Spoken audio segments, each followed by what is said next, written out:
Assalamualaikum warahmatullahi wabarakatuh. Halo teman-teman. Nah, pada video kali ini kelompok kami akan membahas dua kasus besar hukum lingkungan Indonesia yang menjadi sorotan nasional maupun internasional. Keduanya menyangkut kerusakan yang sangat serius, yaitu yang pertama, pencemaran lingkungan PT Freeport Indonesia di Papua, dan yang kedua, kebakaran hutan dan lahan PT Bumi Mekar Jauh di Papua. Baiklah, sebelum lanjut ke materi, izinkan kami memperkenalkan diri terlebih dahulu. Perkenalkan, nama saya Fitri Ramadhani, NPM 003, dan teman saya. Perkenalkan, nama saya Khairil Lubis, NPM 061. Perkenalkan, nama saya Febrianti Siregar, NPM 038. Perkenalkan, saya Asunudin Kinopanta, NPM 116. Baiklah, langsung saja kita masuk pada materi yang pertama. Baiklah, mari kita mulai dengan kasus yang pertama, yaitu PT Freeport Indonesia dan pencemaran di Papua. PT Freeport Indonesia merupakan perusahaan tambang yang telah beroperasi di Papua sejak tahun 1970-an.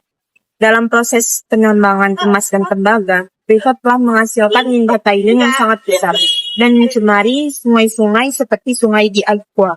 Jadi, Freeport dianggap telah melanggar ketentuan Undang-Undang Nomor 32 Tahun 2009 tentang perlindungan dan pengelolaan lingkungan hidup karena telah membuang limbah tiling ke sungai secara langsung dan membuat kerusakan hutan, hilangnya biodiversitas, dan pencemaran air serta tanah. Proses hukum. Walaupun banyak laporan dari LSM dan masyarakat adat, kasus Freeport tidak pernah diproses sampai ke pengadilan pidana.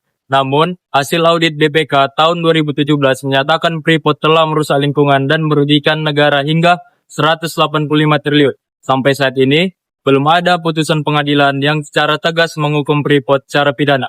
Lalu, catatan pentingnya adalah mencerminkan lemahnya penegak hukum lingkungan terhadap korporasi besar serta konflik kepentingan antara ekonomi dan lingkungan.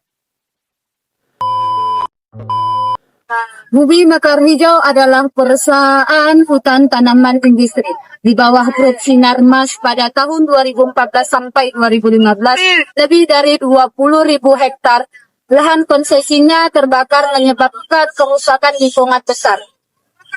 Permasalahan hukumnya, Bumi Mekar Hijau dituntut oleh Kementerian Lingkungan Hidup dan Kehutanan karena dianggap lalai dalam mencegah dan mengendalikan kebakaran. Menuntut ganti rugi sebesar 7,9 triliun. Putusan Pengadilan Negeri Palembang 2015 menolak gugatan Kementerian Lingkungan Hidup dan Kehutanan, menyatakan tidak cukup bukti. Sedangkan Mahkamah Agung 2019 membatalkan putusan Perlindungan Negeri Palembang, mengabulkan gugatan Kementerian Lingkungan Hidup dan Kehutanan, dan menghukum BMH membayar ganti rugi sebesar 3,1 triliun. Dan dampaknya, putusan ini menjadi tonggak penting dalam penegakan hukum lingkungan dan memperkuat posisi pemerintah dalam menuntut korupsi perusak lingkungan. Baiklah, selanjutnya perbandingan kedua kasus ini. Yang pertama, Freeport, kasus besar namun tidak sampai ke pengadilan, menggambarkan lemahnya penegakan hukum terhadap perusahaan multinasional. Yang kedua, BMH sempat ditolak di pengadilan tingkat pertama, namun MH akhirnya memenangkan negara, memberikan harapan untuk keadilan ekologis. Dari kedua kasus ini dapat kita pelajari bahwa penegakan hukum lingkungan masih menghadapi tantangan yang besar, namun jika dilakukan secara konsisten, hasil positif masih bisa dicapai. Sekian dari kelompok kami. Jika ada salah dan kurang, kami mohon maaf. Assalamualaikum warahmatullahi wabarakatuh.